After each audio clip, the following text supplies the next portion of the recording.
이번 한 주간 우리는 여호와의 종이라는 주제를 통해 우리를 위해 고난을 받으신 예수 그리스도의 사역에 대해서 함께 묵상하려고 합니다. 예수님은 말씀하셨습니다. 인자가 온 것은 섬김을 받으려 함이 아니라 도리어 섬기려 하고 자기 목숨을 많은 사람의 대속물로 주려 함이니라 말씀하셨죠.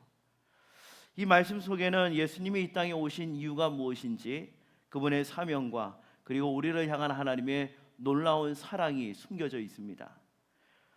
예수님은 많은 사람의 대속물이 되셨습니다. 여기서 대속물이라고 하는 것은 노예가 자유를 얻기 위하여서 누군가 대신 값을 치러주는 것을 말합니다. 고대 사회에서는 노예를 해방하기 위해서는 일정한 값을 반드시 지불해야 했습니다. 마치 우리가 가게에서 물건을 사고 값을 치르는 것처럼 노예에게 자유를 주기 위해서는 반드시 해당되는 값이 필요했던 거죠. 예수님은 죄와 사망에 사로잡혀 있는 우리에게 자유를 주기 위하여서 우리의 죄값을 대신 지불하셨습니다. 이것이 대속물이고 그 대속물로 예수님의 목숨을 바치셨습니다. 그렇다면 우리가 질문을 하나 할 수가 있어요. 예수님은 그 죄값을 과연 누구에게 지불하셨을까? 이 질문은 복음의 본질과 십자가의 은혜를 더욱 깊이 이해하는 데 있어서 꼭 생각해야 할 가장 중요한 질문 가운데 하나입니다. 오늘 말씀을 통하여서 예수님의 죽음이 갖고 있는 의미와 예수님이 왜 여호와의 종이 되셨는지를 함께 생각하며 하나님의 사랑 앞에 가까이 나가는 우리 모두가 되기를 주님의 이름으로 축복합니다. 초대교회 시대를 대표하는 교부들, 지난번에 말씀드렸죠. 교부라고 하는 것은 그 당시에 있었던 신학자들을 말합니다. 이 교부들 중에 이레네우스와 오리겐이 있습니다. 이들은 신학적으로 굉장히 깊이 있는 사상을 펼쳤고 그들이 작성한 저작들은 지금도 우리에게 많은 유익을 끼치고 있습니다. 그런데 그들의 가르침 중에는 굉장히 뜻밖의 해석이 하나가 있어요. 그것은 바로 예수님이 십자가에서 흘린 피, 그러니까 이 죄값을 마귀에게 지불하셨다고 하는 주장입니다. 흔히 교부들의 속죄론으로 알려져 있는 이 견해는 당시 초대교회 사회에 적지 않은 파급력을 미쳤습니다. 이 교부들의 논리에 따르면 인간은 하나님의 법을 어기고 죄를 지음으로써 마귀에게 포로가 됐다 말합니다. 죄로 인해 인간은 마귀에게 사로잡힌 신사가 됐는데 그 포로 상태에서 벗어나기 위해서는 반드시 마귀에게 죄값을 지불해야 한다는 거예요. 이들은 예수님께서 이 땅에 오신 이유를 마귀에게 이렇게 선언하시는 장면으로 풀어냈습니다. 여기서 내가라고 하는 것은 마귀를 말합니다. 내가 죄로 인해 붙잡고 있는 이 사람들을 풀어주려면 대신 내 목숨을 주겠다. 그리고 십자가에서 흘리는 내 피를 통하여서 너가 붙잡고 있는 사람들을 자유하게 하라. 이것이 교부들의 주장이었어요. 이 해석에 따르면 마귀는 예수님의 피를 죄값으로 받고 그리고 붙잡고 있는 죄인들을 풀어준 셈이 되는 겁니다. 그러나 마귀는 자신이 곧 속았다는 것을 깨닫게 되죠. 왜냐하면 예수님은 단순한 인간이 아니라 하나님의 아들이시기 때문에 그래요. 마귀는 예수님의 인성만 보고 이분을 죽이면 내가 죄값을 받는 것이 되겠다 이렇게 생각을 했지만 예수님의 그 인성 뒤에 감춰져 있는 신성, 그러니까 하나님의 본체이신 예수님의 실존에 대해서는 알지 못했던 겁니다. 예수님은 죽음에서 머무실 수 없는 분이기 때문에, 신성을 갖고 있는 분이기 때문에 그렇죠. 부활하심으로 마귀의 계력을 다 깨트리십니다. 결국 마귀는 예수님도 얻지 못하고 그리고 붙잡고 있었던 영혼들도 죄의 대속으로 말미암아 놓치게 됐다. 이것을 주장한 겁니다. 이 해석에서 교부들은 예수님의 십자가와 부활이 마귀에게는 치명적인 패배를 안겼고 죄인들에게는 구원을 줬다. 이렇게 설명했습니다. 이 같은 해석을 지지한 사람은 앞서 언급한 이레네우스와 오리겐이 있고요. 니사의 그레고리라고 하는 인물들도 있습니다. 이들은 십자가가 얼마나 위대하며 예수님의 희생이 죄와 사망의 권세를 얼마나 철저하게 무너뜨렸는지를 역설하고 싶어 했습니다. 하지만 이러한 교부들의 속죄론에는 여러 가지 문제가 있습니다.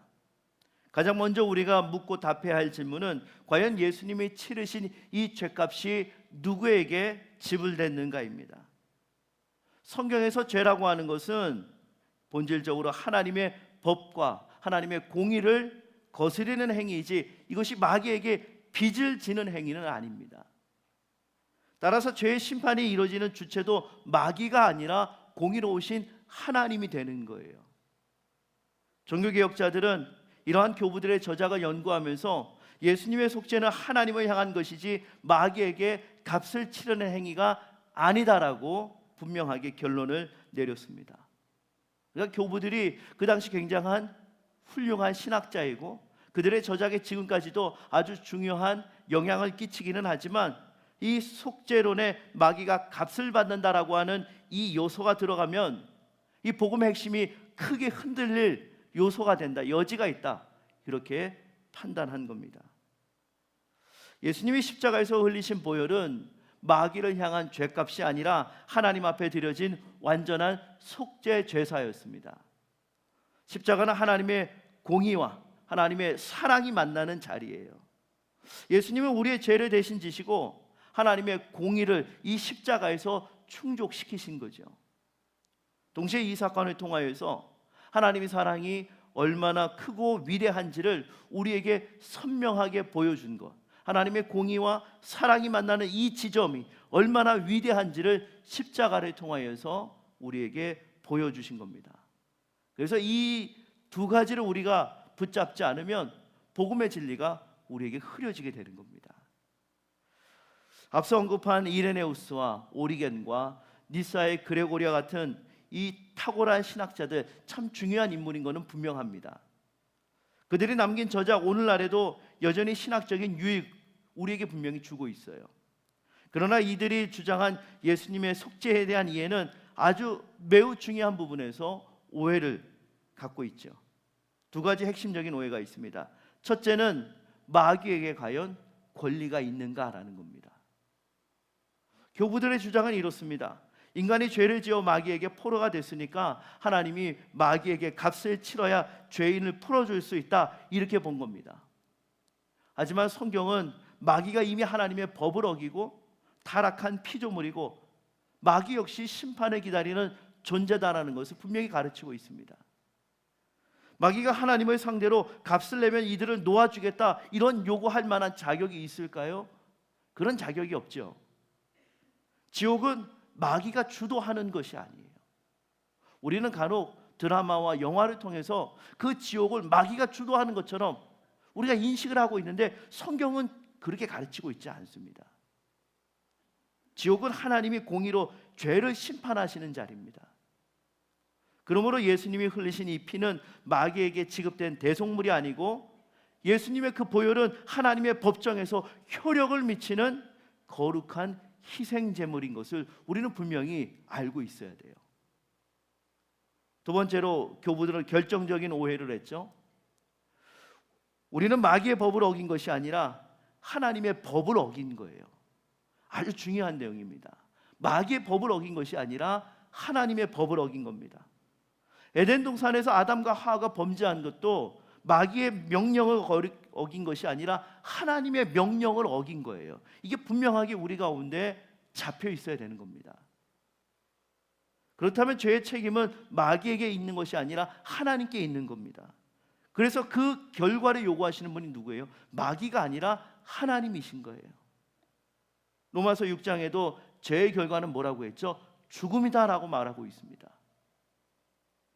하나님의 공의에 따라 인류는 죽음을 면치 못할 운명에 처해 있었습니다. 그런데 놀라운 사실이 여기서부터 시작되죠. 하나님이 직접 그 죄의 값을 하나님이 직접 치르기로 작정하신 겁니다. 공의의 하나님이 죄인을 심판하셔야 됨에도 불구하고 동시에 그 죄인을 구원하기 원하셨기에 독생자 예수 그리스도를 이 땅에 보내신 겁니다. 삼위일체 하나님의 두 번째 위이신 예수님께서 사람이 되어 이 땅 가운데 오셨고 사람의 몸을 입으신 예수님께서 우리의 죄값을 대신 치르신 거예요. 이것이 십자가입니다. 예수님이 말씀하셨죠. 마가복음 10장 말씀 함께 있습니다. 인자가 온 것은 섬김을 받으려 함이 아니라 도리어 섬기려 하고 자기 목숨을 많은 사람의 대속물로 주려 함이니라. 아멘. 이 목숨을 요구하신 분이 누굽니까? 마귀가 아니에요. 하나님이셨던 겁니다. 하나님은 말씀하셨어요. 너가 대신 죽어야 돼. 그래야 내가 저들을 살릴 수가 있어.